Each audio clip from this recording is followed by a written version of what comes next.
Hello friends, എല്ലാവർക്കും എൻ്റെ ചാനലിലേക്ക് സ്വാഗതം.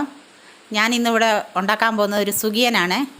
അത് നമുക്ക് എങ്ങനെ ഉണ്ടാക്കാമെന്ന് അതിന് വേണ്ടി സാധനങ്ങൾ എന്തൊക്കെയാണെന്ന് നോക്കാം. ഇതിനു വേണ്ടി നമ്മളിവിടെ എടുത്തേക്കുന്നത് 1 കപ്പ് ചെറുപയറാണ്. അത് ഞാൻ പുഴുങ്ങി വെച്ചിട്ടുണ്ട്. അത് കഴിഞ്ഞ് ഒരു കപ്പ് വെല്ലം പൊടിച്ച് വെച്ചിട്ടുണ്ട്. പിന്നെ ഒരു തേങ്ങയുടെ അരമുറി ചിരണ്ടി വെച്ചിട്ടുണ്ട്. പിന്നെ ഇത് ഏലക്കാപ്പൊടി പഞ്ചസാര ഇട്ട് പൊടിച്ച് വെച്ചേക്കുന്ന.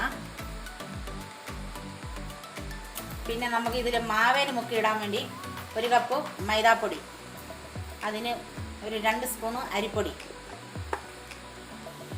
കളറിന് വേണ്ടി ഞാൻ ഇച്ചിരി മഞ്ഞൾപ്പൊടി എടുത്തിട്ടുണ്ട്.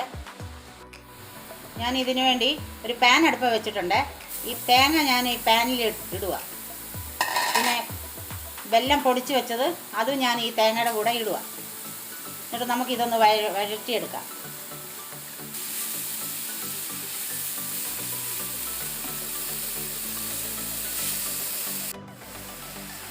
തേങ്ങയും വെല്ലവും ഇളക്കി അതിൻ്റെ വെള്ളം തോർന്നിട്ടുണ്ട്. ഇതിലേക്ക് നമ്മൾ ഏലക്ക പൊടിച്ച് വെച്ചത് ഇടുക.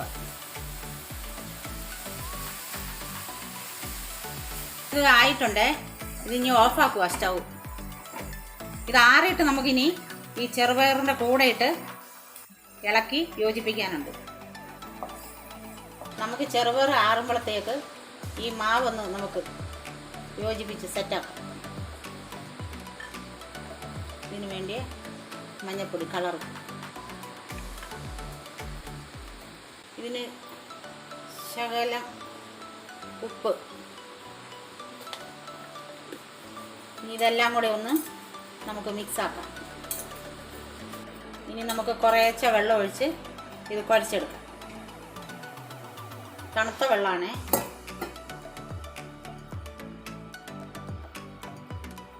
ഞാൻ ഈ മാവ് കട്ടയില്ലാതെ ഉടച്ചെടുത്തിട്ടുണ്ട്. ഒത്തിരി നീണ്ടു പോകല്, നമുക്ക് കുറച്ച് ഇങ്ങനെ ഇരിക്കണം.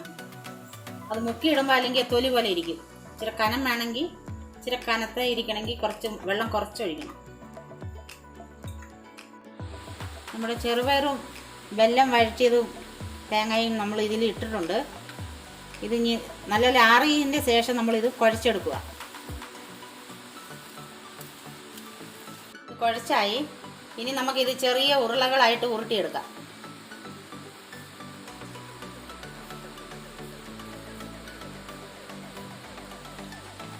നമ്മൾ ഉണ്ട ഉരുട്ടി വെച്ചിട്ടുണ്ട്. ഇനി നമുക്കൊരു പാൻ എടുത്ത് അടുപ്പ വെച്ച് എണ്ണ ഒഴിക്കാം. എണ്ണ ചൂടായിട്ടുണ്ട്. ഇനി നമുക്ക് ഈ ഉണ്ട ഈ മാവിൽ മുക്കി ഇതിലിടാം.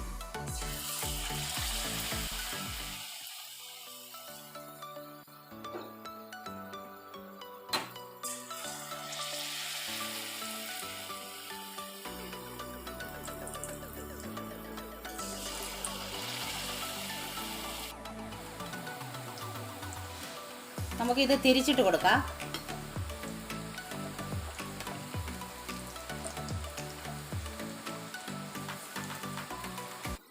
ഇത് നമ്മൾ തിരിച്ചിട്ട് കൊടുത്തിട്ടുണ്ട്. ഒത്തിരി നേരം നമ്മൾ വെക്കണമെന്നില്ല, ഫ്രൈ ഒന്നും ആകണ്ട. അകത്തെ പയറൊക്കെ വെന്തതാണല്ലോ, അതുകൊണ്ട് മേലെ മാത്രം ഒന്ന് മുരിഞ്ഞു വരുമ്പോൾ നമുക്ക് എടുക്കാം.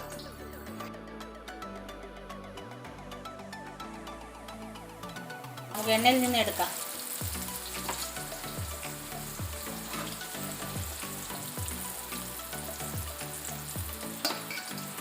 അങ്ങനെ നമ്മുടെ സുഗിയൻ റെഡി ആയിട്ടുണ്ട്. അപ്പം നമുക്ക് ചൂട് ചായയുടെ കൂടെ ഈ സുഗിയൻ കഴിക്കാം.